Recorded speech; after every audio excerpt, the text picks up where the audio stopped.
أشهد أن لا إله إلا الله وحده لا شريك له وأشهد أن محمدا عبده ورسوله أما بعد فأعوذ بالله من الشيطان الرجيم بسم الله الرحمن الرحيم الحمد لله رب العالمين الرحمن الرحيم مالك يوم الدين إياك نعبد وإياك نستعين اهدنا الصراط المستقيم صراط الذين أنعمت عليهم غير المغضوب عليهم ولا الضالين وعد الله الذين آمنوا منكم وعملوا الصالحات لا يستخلفنهم في الأرض كما استخلف الذين من قبلهم ولا يمكنن لهم دينهم الذي ارتضى لهم ولا يبدلنهم من بعد خوفهم أمنا يعبدونني لا يشركون بي شيئا ومن كفر بعد ذلك فأولئك هم الفاسقون سورہ نور آیت 56۔ تم میں سے جو لوگ ایمان لائے اور نیک اعمال بجا لائے ان سے اللہ نے پختہ وعدہ کیا ہے کہ انہیں ضرور زمین میں خلیفہ بنائے گا جیسا کہ اس نے ان سے پہلے لوگوں کو خلیفہ بنایا، اور ان کے لیے ان کے دین کو جو اس نے ان کے لیے پسند کیا ضرور تمکنت عطا کرے گا، اور ان کی خوف کی حالت کے بعد ضرور انہیں امن کی حالت میں بدل دے گا۔ وہ میری عبادت کریں گے، میرے ساتھ کسی کو شریک نہیں ٹھہرائیں گے، اور جو اس کے بعد بھی ناشکری کرے تو یہی وہ لوگ ہیں جو نافرمان ہیں۔ حضرت مسیح موعود علیہ السلام اپنی تصنیف لطیف رسالہ الوصیت میں اس آیت کریمہ کے حوالہ سے ارشاد فرماتے ہیں،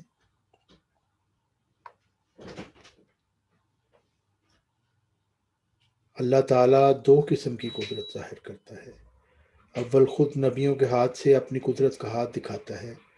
دوسرے ایسے وقت میں جب نبی کی وفات کے بعد مشکلات کا سامنا پیدا ہو جاتا ہے اور دشمن زور میں آ جاتے ہیں اور خیال کرتے ہیں کہ اب کام بگڑ گیا، اور یقین کر لیتے ہیں کہ اب یہ جماعت نابود ہو جائے گی، اور خود جماعت کے لوگ بھی تردد میں پڑ جاتے ہیں اور ان کی کمریں ٹوٹ جاتی ہیں اور کئی بدقسمت مرتد ہونے کی راہ اختیار کر لیتے ہیں۔ تب خدا تعالیٰ دوسری مرتبہ اپنی زبردست قدرت ظاہر کرتا ہے اور گرتی ہوئی جماعت کو سنبھال لیتا ہے۔ بس وہ جو اخیر تک صبر کرتا ہے خدا تعالیٰ کے اس معجزہ کو دیکھتا ہے، جیسا کہ حضرت ابو بکر صدیق کے وقت میں ہوا جب حضرت صلی اللہ علیہ وسلم کی موت ایک بے وقت موت سمجھی گئی اور بہت سے بادیہ نشین نادان مرتد ہو گئے اور صحابہ بھی مارے غم کے دیوانہ کی طرح ہو گئے۔ تب خدا تعالیٰ نے حضرت ابو بکر صدیق کو کھڑا کر کے دوبارہ اپنی قدرت کا نمونہ دکھایا اور اسلام کو نابود ہوتے ہوتے تھام لیا اور اس وعدہ کو پورا کیا جو فرمایا تھا، وَلَا يُمَكِّنَنَّ لَهُمْ دِينَهُمُ الَّذِي ارْتَضَىٰ لَهُمْ وَلَا يُبَدِّلَنَّهُم مِّن بَعْدِ خَوْفِهِمْ أَمْنًا، یعنی خوف کے بعد پھر ہم ان کے پیر جما دیں گے۔ ایسا ہی حضرت موسیٰ علیہ السلام کے وقت میں ہوا۔ یعنی آیت استخلاف کے حوالہ سے حضرت مرزا غلام احمد مہدی موعود علیہ السلام نے قدرت ثانیہ کا حوالہ دے کر حضرت ابو بکر صدیق کی مثال دی اور آیت استخلاف کا بھی ذکر فرمایا۔ اگر ہم یہ جان لیں کہ حضرت مرزا غلام احمد مہدی موعود کے نزدیک حضرت ابو بکر صدیق رضی اللہ تعالیٰ عنہ کا مقام کیا تھا اور خلیفہ اول کے طور پر ان کا انتخاب اللہ تعالیٰ نے کیا تھا، یہ انسانوں نے نیز آیت استخلاف کی تفسیر میں آپ علیہ السلام نے کیا فرمایا ہے، تو ہم پر یہ کھل جائے گا کہ قدرت ثانیہ کی حقیقت کیا ہے۔ آج کے خطبہ میں ابو بکر رضی اللہ تعالیٰ عنہ کے روحانی مقام پر روشنی ڈالی جائے گی۔ حضرت مرزا غلام احمد علیہ السلام مہدی موعود فرماتے ہیں، حضرت ابو بکر کی حضرت یشوع بن نون کے ساتھ ایک اور عجیب مناسبت یہ ہے کہ حضرت موسیٰ کی اطلاع سب سے پہلے حضرت یوشع کو ہوئی اور خدا نے بلا توقف ان کے دل میں وہی نازل کی جو موسیٰ مر گیا تا یہود حضرت موسیٰ کی موت کے بارے میں کسی غلطی یا اختلاف میں نہ پڑ جائیں۔ صفحہ 184 تحفہ گولڑویہ۔ پھر حضور فرماتے ہیں مگر چونکہ خدا کا یہ قانون قدرت ہے کہ جب خدا کے رسول کا کوئی خلیفہ اس کی موت کے بعد مقرر ہوتا ہے تو شجاعت اور ہمت اور استقلال اور فراست اور دل قوی ہونے کی روح اس میں پھونکی جاتی ہے، جیسا کہ یشوع کی کتاب باب اول آیت 6 میں حضرت یشوع کو اللہ تعالیٰ فرماتا ہے مضبوط ہو اور دلاوری کر، یعنی موسیٰ تو مر گیا، اب تو مضبوط ہو جا۔ یہی قضاء و قدر کے رنگ میں نہ شرعی رنگ میں حضرت ابو بکر کے دل پر بھی نازل ہوا تھا۔ تناسب اور تشابہ واقعات سے معلوم ہوتا ہے کہ گویا ابو بکر بن قحافہ اور یشوع بن نون ایک ہی شخص ہے۔ استخلافی مماثلت نے اس جگہ کس کر اپنی مشابہت دکھلائی ہے۔ تحفہ گولڑویہ صفحہ 186۔ یعنی حضرت موسیٰ علیہ السلام کی وفات کے بعد حضرت یوشع بن نون علیہ السلام خلیفہ اول کے طور پر اللہ تعالیٰ سے الہام پا کر کھڑے ہوئے، اور حضرت موسیٰ علیہ السلام کی اچانک وفات کے بعد غم اور خوف کی حالت میں جو مومنین پر طاری تھی، اسے اللہ تعالیٰ نے امن میں بدل دیا اور دین کو تمکنت عطا فرمائی، جیسا کہ آیت استخلاف میں اللہ تعالیٰ نے مومنین سے وعدہ فرمایا ہے وَلَا يُمَكِّنَنَّ لَهُمْ دِينَهُمُ الَّذِي ارْتَضَىٰ لَهُمْ وَلَا يُبَدِّلَنَّهُم مِّن بَعْدِ خَوْفِهِمْ أَمْنًا۔ اسی طرح خاتم النبیین حضرت محمد صلی اللہ علیہ وسلم کی وفات پر اللہ تعالیٰ نے الہام کے ذریعہ ابو بکر کے دل کو مضبوط کیا اور انہیں خلیفہ اول کے طور پر کھڑا کر کے ایک دفعہ پھر اپنے آیت استخلاف میں دیے گئے وعدہ کو پورا فرمایا، دین کو تمکنت عطا فرمائی اور مومنین کے خوف کو امن میں بدل دیا۔ حضرت محمد صلی اللہ علیہ وسلم کے بعد قدرت ثانیہ کے پہلے مظہر حضرت ابو بکر صدیق رضی اللہ تعالیٰ عنہ بھی قضاء اور قدر کے رنگ میں اللہ تعالیٰ کا انتخاب تھے، اور حضرت موسیٰ علیہ السلام کے بعد قدرت ثانیہ کے پہلے مظہر حضرت یوشع بن نون علیہ السلام بھی الہام کے ذریعہ اللہ تعالیٰ کا انتخاب تھے۔ اسی لیے خلیفہ اعلیٰ منہاج نبوت اور خاتم الخلفاء حضرت مرزا غلام محمد علیہ السلام نے فرمایا کہ ابو بکر صدیق رضی اللہ تعالیٰ عنہ اور مسیح موعود میں بشدت مشابہت ہے۔ فرماتے ہیں ابو بکر رضی اللہ عنہ اور مسیح موعود کو بعض واقعات کے روح سے بشدت مشابہت ہے، اور وہ یہ کہ ابو بکر رضی اللہ تعالیٰ عنہ کو خدا نے سخت فتنہ اور بغاوت اور مفتریوں اور مفسدوں کے عہد میں خلافت کے لیے مقرر کیا تھا، اور ایسا ہی مسیح موعود اس وقت ظاہر ہوا کہ جب کہ تمام علامات صغرا کا طوفان ظہور میں آ چکا تھا اور کچھ کبرا میں سے بھی۔ اور دوسری مشابہت یہ ہے کہ جیسا کہ خدا نے حضرت ابو بکر رضی اللہ تعالیٰ عنہ کے وقت میں خوف کے بعد امن پیدا کر دیا تھا اور برخلاف دشمنوں کی خواہشوں کے دین کو جما دیا تھا، ایسا ہی مسیح موعود کے وقت میں بھی ہوگا۔ صفحہ 307 حاشیہ تحفہ گولڑویہ تفسیر آیت استخلاف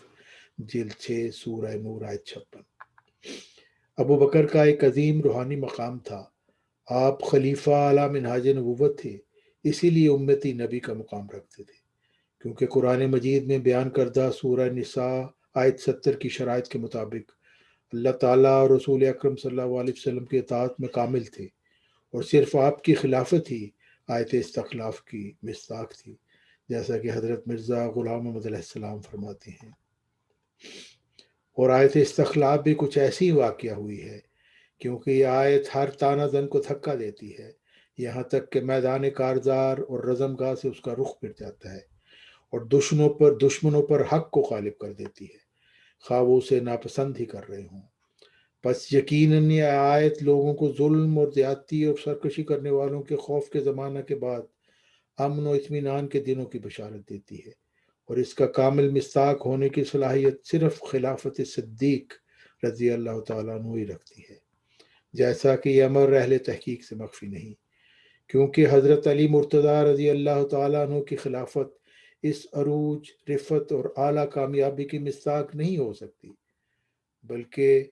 حضرت علی کی خلافت کے دشمنوں نے اس کی قوت کو اس کی تلواروں کو کاٹ کر سلب کر لیا تھا اور اسے گہرے گڑھے میں دے پھینکا۔ سر الخلافہ صفحہ 95 اردو ترجمہ۔ پھر حضرت مرزا غلام محمد علیہ السلام فرماتے ہیں، مجھے میرے رب کی طرف سے خلافت کے بارے میں از روئے تحقیق تعلیم دی گئی ہے اور محققین کی طرح میں اس حقیقت کی تہ تک پہنچ گیا، اور میرے رب نے مجھ پر یہ ظاہر کیا کہ صدیق اور فاروق اور عثمان رضی اللہ عنہم نیکوکار اور مومن تھے، اور ان لوگوں میں سے تھے جنہیں اللہ نے چن لیا اور جو خدائے رحمان کی عنایات سے خاص کیے گئے، اور اکثر صاحبان معرفت نے ان کے محاسن کی شہادت دی۔ صفحہ 25 سر الخلافہ۔ پھر حضرت مرزا غلام محمد علیہ السلام فرماتے ہیں، میں نے ابو بکر صدیق رضی اللہ تعالیٰ عنہ کی رکاب کو تھام کر اللہ تعالیٰ کی رحمت کو پایا اور مجدد کے اعلیٰ روحانی مقام پر فائز ہوا۔ چنانچہ فرمایا، اور میں نے جو کچھ کہا ہے وہ خواہشات نفسی کی پیروی کرنے والے شخص کی طرح یا آباء و اجداد کے خیالات کی تقلید کرنے والے کی طرح نہیں کہا، بلکہ جب سے میرے قدم نے چلنا اور میرے قلم نے لکھنا شروع کیا ہے، مجھے یہی محبوب رہا ہے کہ میں تحقیق کو اپنا مسلک اور غور و فکر کو اپنا مقصود بناؤں۔ چنانچہ میں ہر خبر کی چھان بین کرتا اور ہر ماہر علم سے پوچھتا، بس میں نے صدیق اکبر رضی اللہ تعالیٰ عنہ کو واقعی صدیق پایا، اور تحقیق کی روح سے یہ امر مجھ پر منکشف ہوا جب میں نے آپ کو تمام اماموں کا امام اور دین اور امت کا چراغ پایا۔ تب میں نے آپ رضی اللہ تعالیٰ عنہ کی رکاب کو مضبوطی سے تھام لیا اور آپ رضی اللہ تعالیٰ عنہ کی امان میں پناہ لی، اور صالحین سے محبت کر کے اپنے رب کی رحمت حاصل کرنی چاہیے۔ بس اس خدائے رحیم نے مجھ پر رحم فرمایا، پناہ دی، میری تائید فرمائی اور میری تربیت کی، اور مجھے معزز لوگوں میں سے بنایا، اور اپنی رحمت خاص سے اس نے مجھے اس صدی کا مجدد اور مسیح موعود بنایا، اور مجھے ملہمین میں سے بنایا، مجھ سے غم کو دور کیا، اور مجھے وہ کچھ عطا کیا جو دنیا جہان میں کسی اور کو عطا نہیں کیا گیا۔ اور یہ سب اس نبی کریم صلی اللہ علیہ وسلم امی اور ان مقربین کی محبت کے طفیل حاصل ہوا۔ سر الخلافہ پیج 186۔ یہ مضمون چونکہ لمبا ہے اس لیے اس کے اوپر مزید وضاحت اگلے خطبہ میں انشاءاللہ دی جائے گی۔ اگلے خطبہ میں بیان کیا جائے کہ حضرت ابو بکر رضی اللہ تعالیٰ عنہ اگر آیت استخلاف کے مطابق تھے اور امتی نبی کا مقام رکھتے تھے تو ان کو نبی کا لقب کیوں نہیں دیا گیا، اور اگر وہ آیت استخلاف کے مطابق تھے تو کیا وہ مجدد بھی تھے؟ ان تمام باتوں کے اوپر اگلے خطبہ جمعہ میں روشنی ڈالی جائے گی انشاءاللہ تعالی۔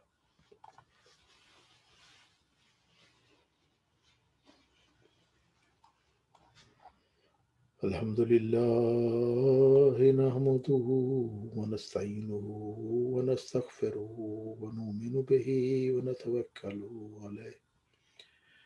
ونعوذ بالله من شرور أنفسنا ومن سيئات أعمالنا، من يهده الله فلا مضل له ومن يضلل فلا هادي له ونشهد أن لا إله إلا الله وحده لا شريك له ونشهد أن محمدا عبده ورسوله۔ عباد الله رحمكم الله، إن الله يأمر بالعدل والإحسان وإيتاء ذي القربى وينهى عن الفحشاء والمنكر والبغي يعظكم لعلكم تذكرون۔ اذكروا الله يذكركم وادعوه يستجب لكم ولذكر الله أكبر ولذكر الله أكبر۔